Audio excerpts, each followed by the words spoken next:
Nausap ko na yung station commander niyo, sabi ko walang lalagpas dito eh. Viral ngayon ang paninita ni MMDA Special Operations Group Strike Force Head Gabriel Go sa isang pulis sa harap mismo ng istasyon sa Quezon City. Nakabalandra kasi sa sidewalk ang motorsiklo ni Police Captain Eric Felipe. Nagsorry naman ang pulis pero tinaasan siya ng boses ni Go.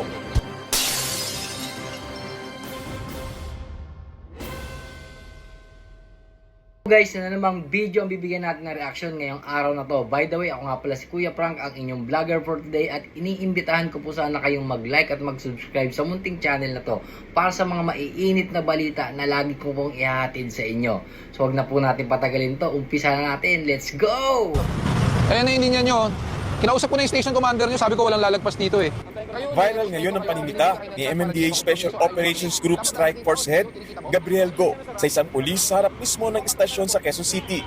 Nakabalandra kasi sa sidewalk ang motorsiklo ni Police Captain Eric Felipe. Nagsorry naman ang pulis pero tinaasan siya ng boses ni Go.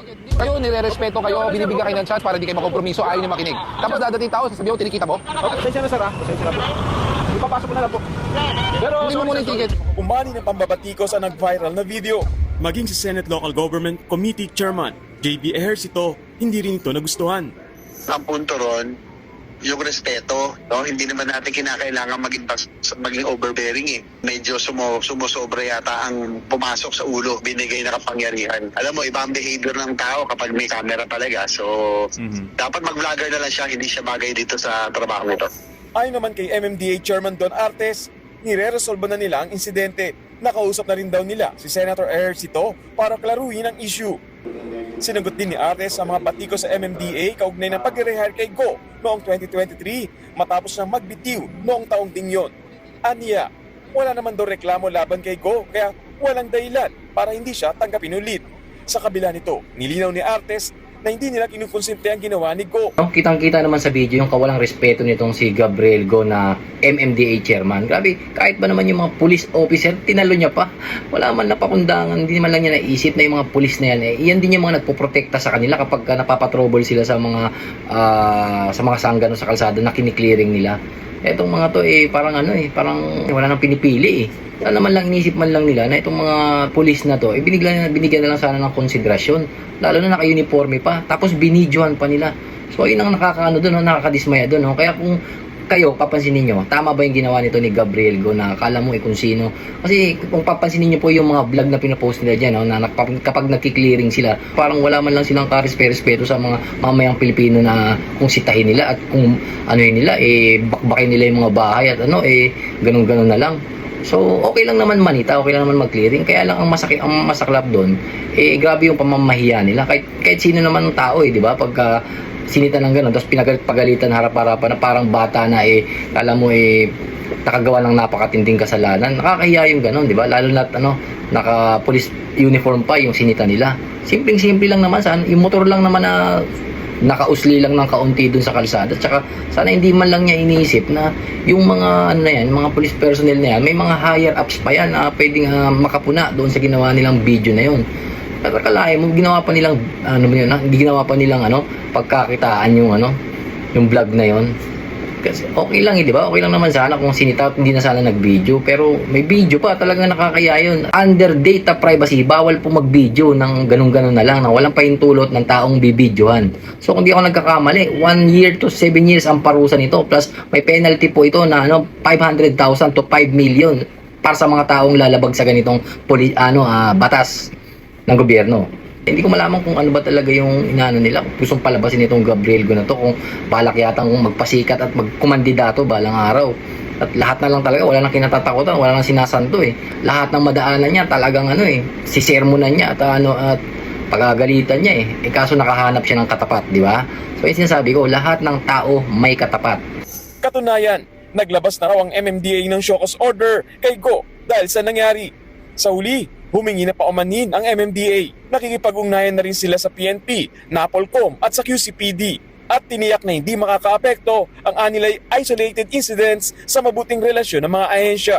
Sabi naman ng NAPOLCOM, handa silang tulungan ng sinitang pulis sakaling magsampas siya ng reklamo laban kay Go. We are also assisting him and will accompany him when he files that complaint. I don't think Captain Felipe will change his mind. We're really hopeful, at least in a few days ago, we were hoping that Mr. Go would apologize. Ando na tayo, trabaho kung trabaho yung ginagawa nila. Pero dapat hinay-hinay lang, boy. Hindi tayo pwedeng basta pasok ng alanganin. Titingnan mo rin yung tataluhin mo, di ba?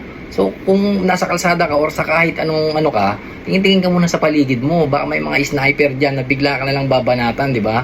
So, nakita naman natin yung ano ni angas ni Gabriel ko. Bilib na sana ako sa ano niya, sa mga tirada niya eh. Kasi pag nakikita ko yun, nagki-clearing, ang tapang talaga. So, hindi rin siya natatakot, di ba? Baka mamaya sa tabi niya or sa mga paligid-ligid, eh, bigla na lang siyang, alam mo na, hindi natin masasabi, di ba? Baka bigla siyang gantihan, di ba? Kasi sa mga taong inano niya, nasasagasaan niya. So, kapatid na Gabriel, ito papapayo ko lang sa iyo, ingat-ingat lang din. Ingat-ingat ka rin, baka mamaya yung mga taong ginaganyan mo sa tabi-tabi, eh, hindi mo kilala. So, lesson learned po dito sa ano natin, sa nakita nating sa pangyayaring ito na sana hindi po tayo padalos-dalos. Kahit na mataas ang posisyon natin, wag po natin ilagay sa ulo yung ano natin, kayabangan natin at kaangasan natin. Kasi hindi natin alam na anytime makakahanap po tayo ng katapat. So, ayun po yung nitong essence nitong video na to. Even sa ating mga civilian, hindi po tayo dapat umasta ng ganon. Kahit sa anong larangan, kahit sa anong lugar, dahil ang bawat tao po ay may katapat. Kahit matapang tayo, siga tayo, baka meron pang mas siga sa atin at may mas authority pa. Actually, hindi ko na nga dapat bibigyan ng reaction, pero para sa akin, dapat bigyan ng reaction to para kapulutan ng aral. So, ayun, nakita naman natin sa video, nag-sorry din siya, di ba? So, bandang uli, siya rin ang napahiya. Siya rin ang parang lumabas na mukhang T. Ano yung T? Di ba? Dapat hindi niya na ginawa yun. Nakakaya naman kasi yung niya, binanatan niya, pulis di ba? Ka-ano niya yan ka-partner niya yan, ka-tandem niya yan kapag nagkakaroon ng yan yung mga backup niya in case na nagkakagulo di ba? So yung binanatan talaga naman to si Lolo Gab Actually nag-resign na pala to dati si Lolo Gab kaya lang bumalik pa rin. And yet, di ba? Parang nagpasiklab naman, sumobra naman. So ang kagandahan lang niyan mga kabayan, di ba?